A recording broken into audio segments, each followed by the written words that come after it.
Un momento con el Señor, en el nombre del Padre, del Hijo y del Espíritu Santo. Amén. Mateo capítulo 20, versículo 13.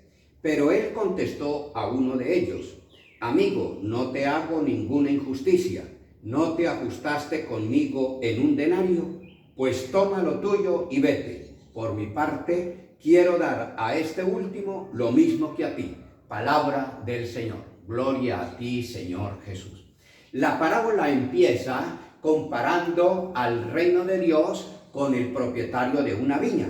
Y dice que, habiéndose ajustado con los obreros en un denario al día, los envió a trabajar a la viña. Los números en la Sagrada Escritura no son matemáticos, son simbólicos. Así, el número 1 está indicando a Dios, está indicando el reino de los cielos, está indicando el reino de Dios.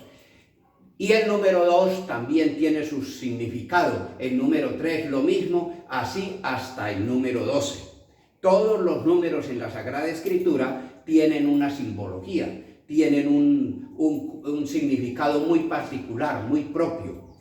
El número 1 está indicando a Dios. Lo podemos leer, por ejemplo, en Deuteronomio capítulo 6, versículo 4. Dice: Escucha, Israel, el Señor vuestro Dios es tu único Señor. Amarás al Señor tu Dios con todo tu corazón, etc.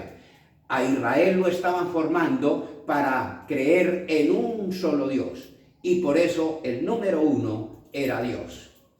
Quien tiene a Dios primero en su vida, todo lo demás toma sentido. Por eso nosotros decimos que el primer mandamiento es amar a Dios sobre todas las cosas. El primero. De modo que si Dios es el primero, todo lo demás cobra sentido. Pero si Dios no es primero en nuestra vida, todo lo demás carece de sentido. Porque todo lo que está antes del número 1 carece de sentido. Pero cuando colocas a Dios como primero en la vida, todo lo demás cobra sentido. De modo que no puede haber un Dios para buenos y otro Dios para malos. No, es el mismo. Como el mismo Jesucristo coloca la comparación en Mateo capítulo 5, versículo 45. Así como vuestro Padre del cielo hace salir su sol sobre buenos y malos. No puede haber un sol para unos y un sol para otros. No. No puede haber un Dios para unos y otro Dios para otros. O un reino de Dios para uno. No, es el mismo. Por eso lo dice inclusive en la misma parábola al final, en el versículo 15. ¿Es que no puedo hacer con lo mío lo que yo quiero? ¿O va a ser tu ojo malo porque yo soy bueno? Es decir, porque le doy lo mismo al que empezó el día y lo mismo al que vino a trabajar a última jornada. ¿Qué significa eso en la parábola?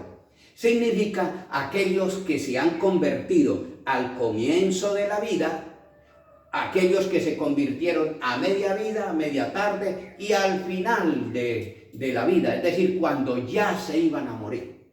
Entonces, no puede haber un reino de Dios para los que se convirtieron al comienzo del día, de la vida, o para los que se convirtieron ya cuando se iban a morir.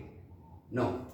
El premio es el mismo, el reino de Dios es el mismo, el Dios es el mismo, el cielo es el mismo. De modo que por eso lo compara con un denario. ¿Cuál es el denario? Es Dios, el amor, el reino de Dios, el reino de los cielos, la salvación. Para poder entrar allá necesitamos, sí, entrar convertidos, entrar limpios, purificados, como lo dice Apocalipsis capítulo 21, versículo 27. Nada contaminado entrará en ella, en la Jerusalén celeste, porque se debe preparar para entrar en el reino de los cielos. Pero así, el que se prepara desde el comienzo de la vida, el que se prepara a media vida o el que se prepara cuando ya va a morir, es el mismo premio. Es la misma salvación, es el mismo reino de Dios. Que el Señor nos bendiga, en el nombre del Padre, del Hijo y del Espíritu Santo. Amén.